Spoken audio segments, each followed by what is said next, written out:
The new topic we are going to discuss, that is genes, from the chapter Heredity and Evolution. Genes are controlling the same characteristics of an organism, can be of two types.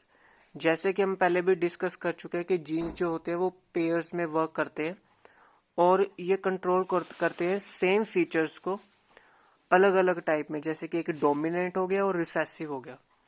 Genes which decides the appearance of an organisms even in the presence of an alternative gene that is called dominant gene. अगर कोई gene किसी organism के appearance के बारे में decision ले रहा है, डिसाइड कर रहा है अपेयरेंस ऑफ एन ऑर्गेनिज्म, तो उसको हम डोमिनेंट जीन बोलेंगे. It dominates the recessive gene for the same characteristics on the other chromosome of the pair. जैसे जीन्स जो होते हैं वो पेयर्स में वर्क करते हैं.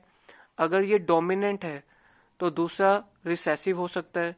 तो जो डोमिनेंट वाला है वो रिसेसिव को क्या कर रहा है, कंट्रोल कर रहा है.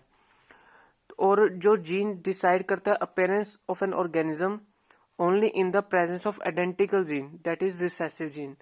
अगर कोई जीन डिसाइड कर रहा है अपेयरेंस ऑफ एन ऑर्गेनिज्म किसी और ऑल्टरनेटिव जीन, कोई और ऑल्टरनेटिव जीन है, ये जीन कोई और है, ये जीन कुछ और है, तो ये जो डोमिनेंट है ये तभी होगा अगर ये जीन की जो अपेयरेंस है कुछ और होगी, तभी ये डोमिनेंट जीन होगा. अगर दोनों ही आइडेंटिकल जीन्स हैं तो उसको हम बोलेंगे recessive gene.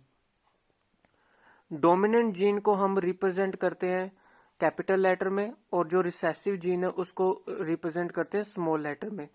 For example P plants, dominant gene for tallness that is capital T और रिसेसिव जीन की जो ड्वार्फनेस होगी उसको हम स्मॉल टी के साथ रिप्रेजेंट करेंगे. जो जेनोटाइप होते हैं वो डिस्क्रिप्शन देते हैं जीन्स के बारे में जो ऑर्गेनिज्म में प्रेजेंट होते हैं. जो जेनोटाइप होते हैं वो पेयर्स ऑफ लेटर्स में उसको रिप्रेजेंट किया जाता है. या तो दोनों डोमिनेंट होंगे, कैपिटल टी और कैपिटल टी स्मॉल टी, या स्मॉल टी और स्मॉल टी होगा. और कैपिटल टी क्या है, डोमिनेंट जीन है, और स्मॉल टी क्या है, रिसेसिव जीन है. जो फीचर्स, जो करेक्टरिस्टिक्स विजिबल होंगे किसी ऑर्गेनिज्म में उसको हम बोलेंगे फेनोटाइप. जैसे कि टॉलनेस और ड्वार्फनेस, ये क्या होते हैं, फेनोटाइप होते हैं प्लांट के, क्योंकि ये जो फीचर्स होते हैं ये हम देख सकते हैं, they are visible to us. और जो जैसे कि नेक्स्ट पैराग्राफ में है, when two parents cross to produce phenotype progeny for offsprings, then their progeny is called first F1 generation. जैसे पेरेंट्स से जब कोई ऑफस्प्रिंग बनता है तो उसको हम बोलते हैं F1 जनरेशन. जब ऑफस्प्रिंग से नेक्स्ट जनरेशन बनती है तो उसको हम बोलते हैं F2 generation. When the first generation progeny cross breed among themselves to produce second generation, तो उसको हम क्या बोलेंगे, F2 जनरेशन.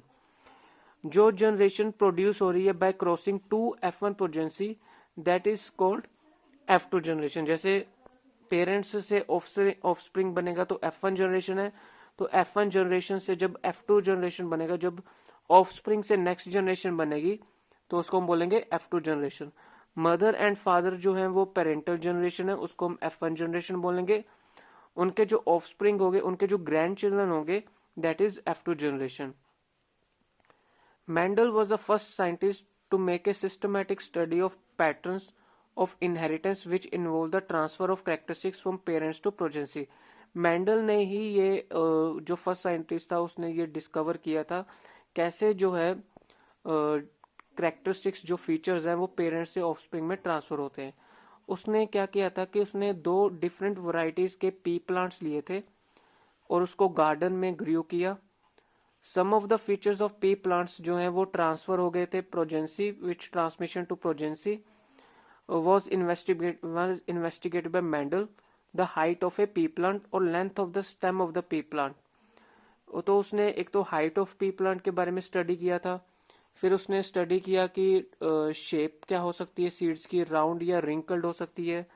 सीड्स के कलर के बारे में उसने स्टडी किया. तो ये जब उसने एक्सपेरिमेंट किया पी प्लांट्स के ऊपर तो उसने अलग अलग फीचर्स को ध्यान में रख के एक्सपेरिमेंट किया था. Mendel choose P plants for studying inheritance. Mendel ने चूज किया पी प्लांट्स इनहेरिटेंस की स्टडी के लिए, क्योंकि जो पी प्लांट्स हैं उनमें इजीली जो है डिफरेंसेस जो है इजीली शो हो जाते थे। जैसे कि सम पी प्लांट्स टॉल होते थे और कुछ पी प्लांट्स क्या होते थे, ड्वार्फ होते थे। तो जो सम पी प्लांट्स थे, कुछ राउंड येलो सीड्स के थे और कुछ की जो थे रिंकल्ड ग्रीन सीड्स। ये शेप भी अलग अलग होती थी और कुछ का कलर भी अलग अलग होता था। A new form of plant resulting from a cross breeding of different varieties of a plant that is known as hybrid। जो नया प्लांट बनेगा, जब डिफरेंट वैरायटीज ऑफ प्लांट के आप क्रॉस ब्रीडिंग कराओगे तो उसको हम हाइब्रिड बोलेंगे। जब आप दो पी प्लांट्स की क्रॉस ब्रीडिंग कर रहे हो तो जो नया प्लांट बनेगा उसको हम बोलेंगे मोनो हाइब्रिड क्रॉस।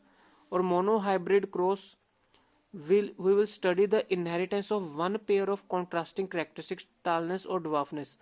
और उसमें क्या करेंगे हम, जब मोनो हाइब्रिड क्रॉस कर रहे की स्टडी कर रहे हो आप, तो जो फीचर्स की आप स्टडी करो वो क्या होगी, या तो टॉलनेस की होगी या ड्वार्फनेस की होगी, जो F1 जनरेशन बनेगा। फिर F1 जनरेशन से F2 जनरेशन देखेंगे।